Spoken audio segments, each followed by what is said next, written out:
Hello बच्चों, let's read the question. Here assertion region based question is given.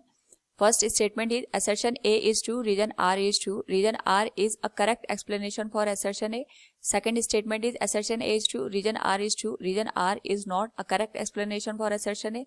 Third, assertion A is true, reason R is false. And fourth, assertion A is false and reason R is true. Here assertion is given as it is not always necessary that external agency of force is in contact with the object while applying force on object. And reason is a stone released from top of a building accelerates downward due to gravitational pull of the earth.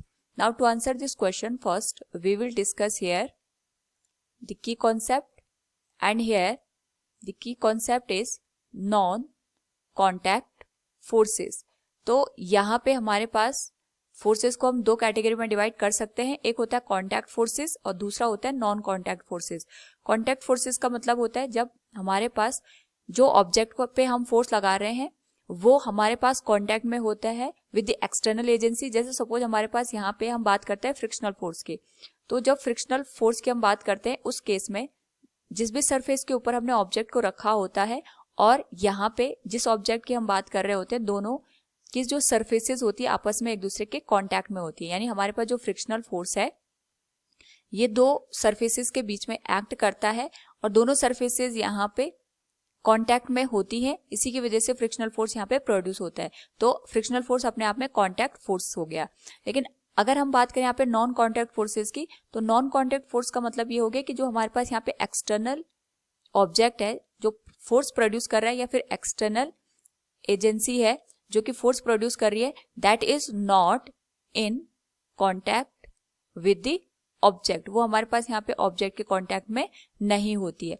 तो ऐसे forces को हम यहाँ पे non contact force का नाम देते हैं. जैसे हमारे पास ग्रेविटेशनल फोर्स हो गया, इलेक्ट्रिक फील्ड की वजह से जो हमारे पास फोर्स प्रोड्यूस हो गया, या मैग्नेटिक फोर्स की हम बात करते हैं, तो ये सारे के सारे forces non contact forces consider किए जाते हैं. तो अकॉर्डिंग टू द क्वेश्चन ये पूछा गया है, it is not always necessary that external agency of force is in contact with the object while applying the force on the object. It is correct one कि हमारे पास यहाँ पे जरूरी नहीं है कि जो एजेंसी यहाँ पे फोर्स अप्लाई कर रही है that is in contact with the object. जिस पे फोर्स लगाया जा रहा है उसके कॉन्टैक्ट में हमारे पास एक्सटर्नल एजेंसी हो, ये जरूरी नहीं है. जैसे हम बात करते हैं यहाँ पे सपोज इलेक्ट्रिक फील्ड की, तो जो इलेक्ट्रिक फील्ड होता है, सपोज हमारे पास यहाँ पे सोर्स चार्ज है, इस सोर्स चार्ज से electric field lines outward direction में इस तरीके से निकल रही हैं और यहाँ पे हमने कोई इलेक्ट्रॉन को रख दिया है.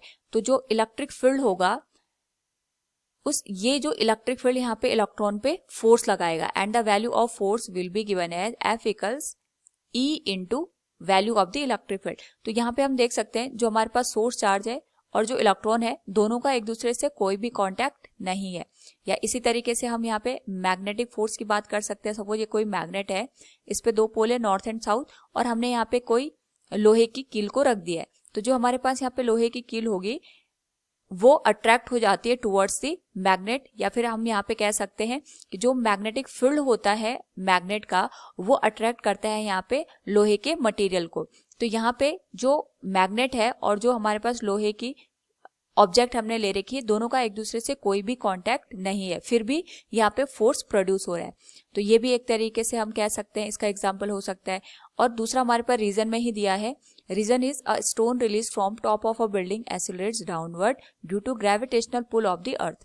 यानी यहाँ पे सपोज कोई बिल्डिंग है, इस बिल्डिंग से हमने एक स्टोन को रिलीज करा और इस स्टोन पे जो ग्रेविटेशनल फोर्स है वो एक्ट करता है और इसी ग्रेविटेशनल फोर्स की वजह से जो स्टोन है ये डाउनवर्ड डायरेक्शन में मूव करता है. तो हमारे पास जो अर्थ की सरफेस हो गई ये यहाँ पे ग्रेविटेशनल फोर्स को प्रोड्यूस करेगी इस तरीके से, और ग्रेविटेशनल फोर्स की वजह से जो स्टोन है ये डाउनवर्ड डायरेक्शन में मूव करेगा. तो हम देख रहे हैं कि यहाँ पे जो अर्थ है और जो स्टोन है ये भी एक दूसरे के कांटेक्ट में नहीं है, फिर भी जो अर्थ का ग्रेविटेशनल फोर्स है वो स्टोन को अपनी ओर अट्रैक्ट कर रहा है. तो जो रीजन का पार्ट है हमारे पास, this is also correct one, and reason is explaining correctly the assertion part. ये हमारे पास यहाँ पे असर्शन को करेक्टली एक्सप्लेन कर रहा है. So from the given option we can say here assertion A is true, reason R is true, and reason R is correct explanation for assertion A. Option first will be the correct one. Hope all you understood it. Thank you and best of luck.